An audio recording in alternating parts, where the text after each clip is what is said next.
That's better. That's a lot better. But that cop I was talking about earlier, yo, here they go. Shit.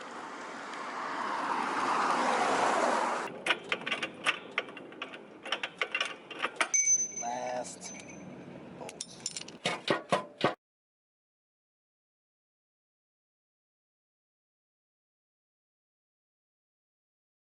Welcome to another edition of Yacht Life, and today we install my piston and we put my heads and headers back on. Let's go.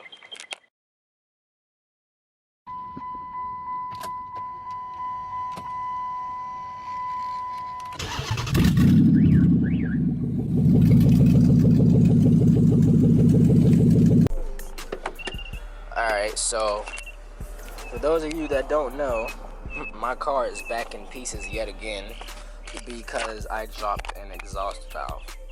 I'll include the pictures right now.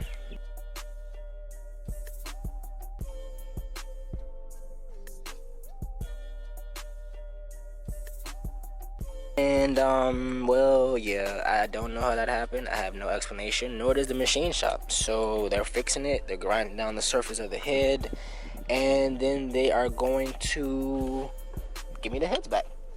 So this is the piston. Remember the piston from the piston anatomy class that I gave y'all? Yeah.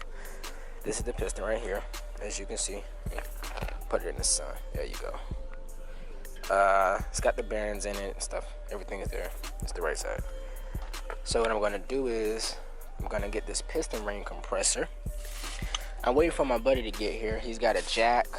In order to replace the piston, you've got to jack up the engine, and I can't lift up the engine that far. I've tried it, but I can't get it that far. So what I'm going to do is I'm going to get this piston ring compressor. I'm going to at least get the piston rings compressed right now. So look at that, brand new. This is a rental. You can rent these things from the tool store. AutoZone, Advance, O'Reilly's, the usual. But let me show you how to do this. So what you do is you take the piston ring compressor. It's got these two sides, L shape, heads into that part of the mechanism. Turn it. To turn it is to tighten it. Hold down this clamp right here, the lever. Lets it go. If you let this go, it'll spin all the way open. You don't want that. Then you gotta curl it back up. Let it go like that, up until the size that you need. So let me get the piston. As you can see, that's definitely not big enough. So got to open it up a little bit more. The thing you want to make sure you do when you're installing a piston is clocking your rings, meaning that every ring opening that you see is facing away from each other. You don't want them straight up and down. You want them complete opposites. You can have sets going the same way, but you don't want all of them in a straight line because then the oil won't ride on the rings. The cylinder won't get lubrication.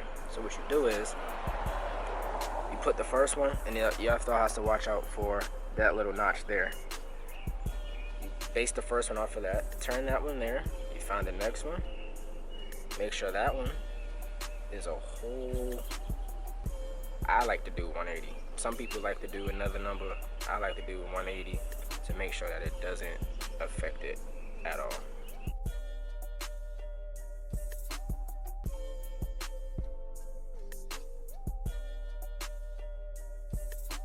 Bring this one here, bring this back down. I know you can't really see what I'm doing because I'm trying to focus on it, but bring this one back down.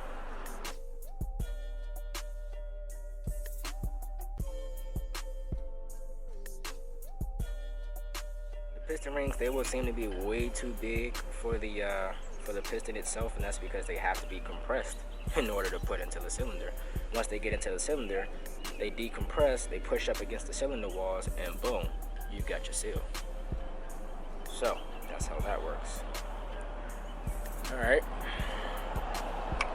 Still not big enough. Alright, let's try this again. Alright, let's make it too big. And where we can push it around. Add it around. We tighten it. Make sure all the rings are seating. You don't want any of the rings to be crooked.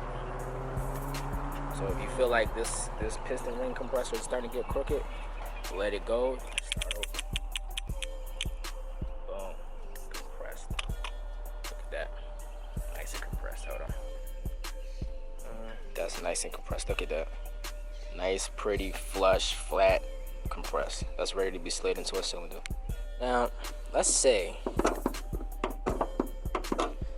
you get confused on which way the piston comes out, how the F is supposed to face, where the arrow is. Well, if you always point the arrow towards the front of the car, no matter what side, if it's on the passenger side or the driver's side, if you always face the arrow forward, you will never be on the wrong side. There's no way the arrow can face that way and the F be on this side. That's not possible. Or the arrow can face that way and the F be on the other side. It's not possible. It's made to be dummy proof. Now for you that don't know, we are going to be replacing that cylinder. The reason it's all the way down there is to have it at bottom dead center so that the rod is as far down as it can be, closest to the ground, which would mean closest to me. Easier to get out, easier to push back in. Well, I'm still waiting on him to get here. He came from quite a bit away. So what I did was, like I told y'all before, every time I take the heads off, I clean the pistons as best I can. So, and I finally got to that back one, but I don't have my wire brush, so I can't scrub it. But yeah, I clean them off as best I can every time. I don't want any funny business going on with them. So that's all I've done so far. Just clean that out, cleaned off the pistons, tried to wire brush the cylinder out, get it smooth again. It's a little messed up, but it'll hold compression just fine. I don't have a hone with me now, so that's not a possibility. I've got some assembly lube, some Marvin's Mystery Oil. Use that to clean out the cylinders and off the pistons. The assembly lube is for the connecting rod bearings and probably for the interior of the cylinder against the piston rings. Try to use that to slide it down. And I think that's all I got for now until he gets here. What we're gonna do is we're gonna use these bolts. Hopefully his chain is big enough. Lift up the engine. It'll give me plenty of space on the bottom to replace it with that gasket and to get to that piston. So let's wait on him.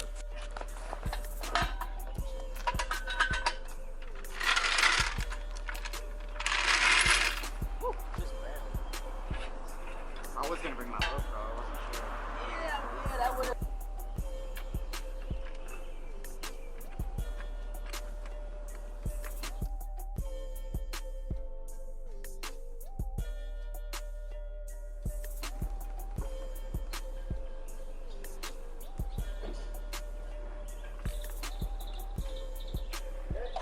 Yeah. Just trying to see how much space I had left.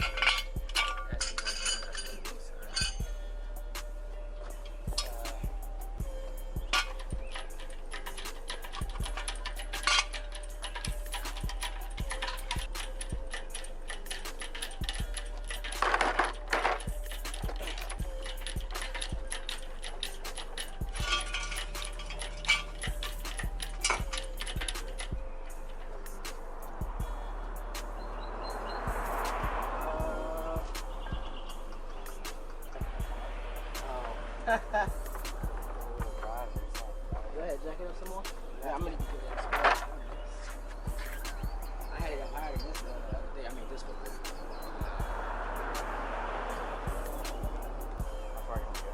Well, you know what? Let's try this. How high is that side? I might actually be able to get this one here because this one's broken. So it's just. So I was gonna use this one as just like a placement for that side while that side's up. And then we can eject that side up higher. Especially since I have to go on this side of the car, it won't be so high anyway. Alright, let's see.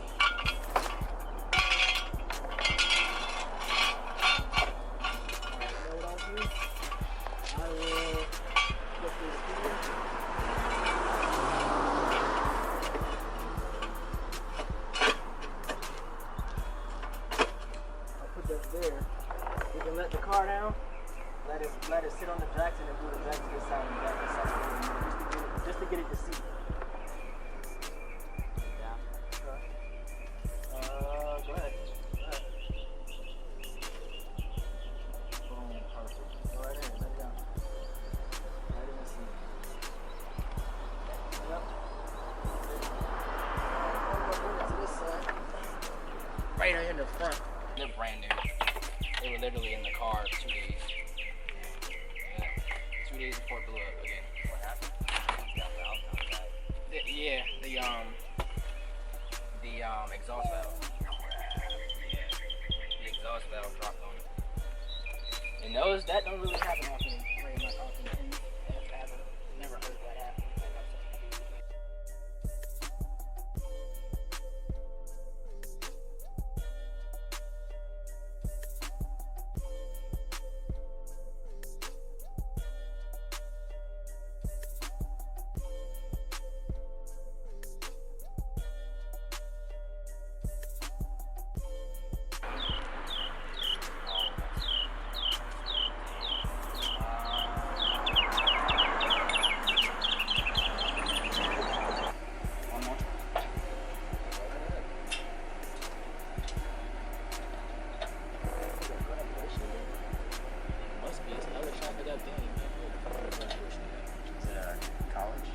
Yeah, ODUs right there.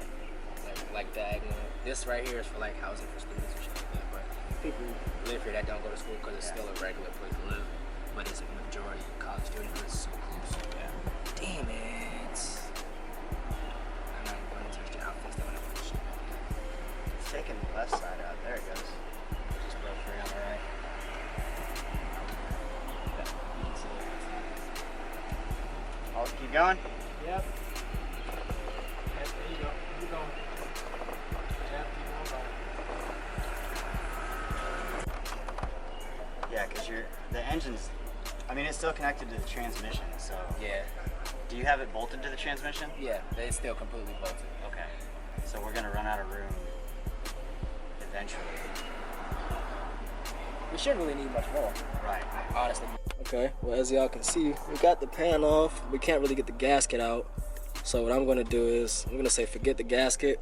I'm gonna let the gasket stay there, reseal it, and then take it to Big Al's. So they can deal with that ish. And I don't feel like doing it. But if you look right there, let me see if I can get this to zoom with my hands. I don't know if I can make that work. But there we go. You see that rod bolt and that rod bolt? That is cylinder number 6.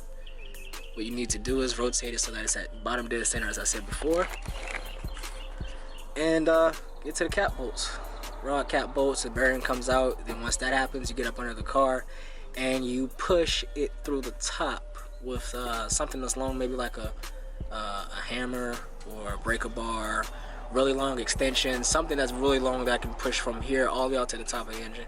And once you get the piston up top, you can just pull it out. So let's try that. Oh man, it's not. Giant holes in the exhaust. Yeah, like bro, get that shit fixed. You can Fucking all transmission fluid everywhere. Hey, look, get that shit fixed, man. All right, go ahead, rotate it.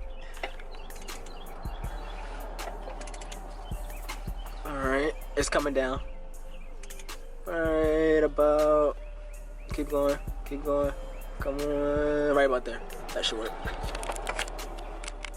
Go ahead.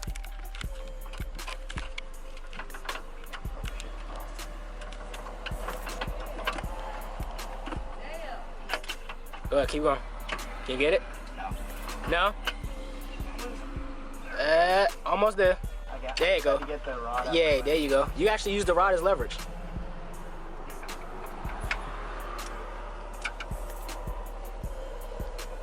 Oh my goodness. Is it stuck?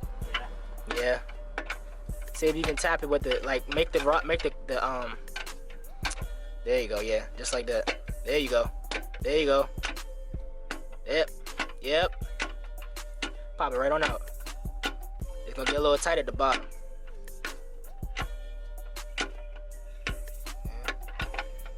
The crazy thing is, this isn't as bad as the intake valve. Look at that. The it's still in there. I mean, that's insane.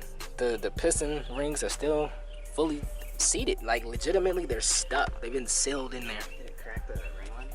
Ay, ay, ay. Pop this piston out.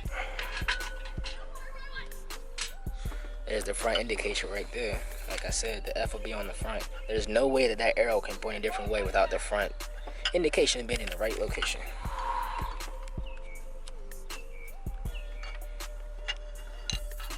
Boom.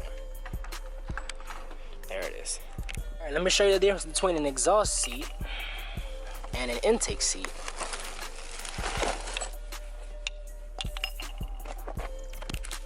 That is the intake. That one is the exhaust. Look at the difference. Look at it. Clearly, there's a major difference. Look at that.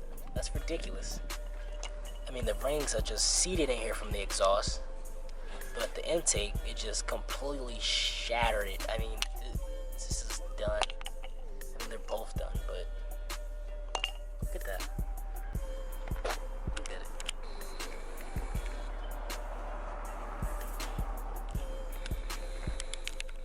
At least they'll make for some nice trophies. Yeah. Make a lamp out of it. Yeah. I got the cam upstairs. I was gonna use that as a lamp. All right, let's get this piston in here. That's what I was gonna do with my old turbo. Shit, kickstart.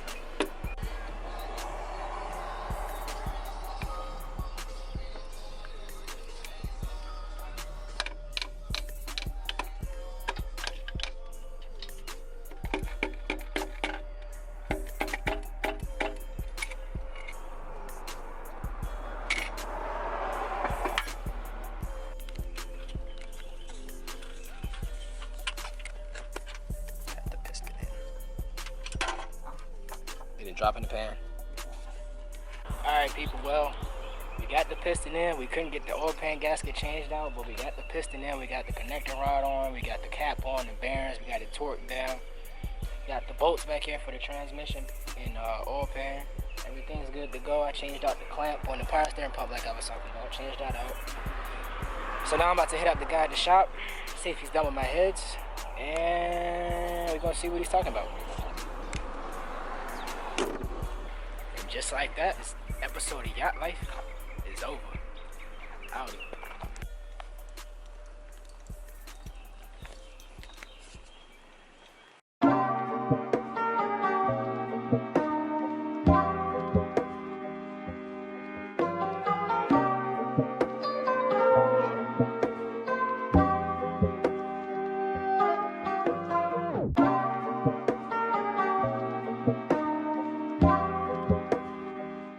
Let's talk about this drive on the way here.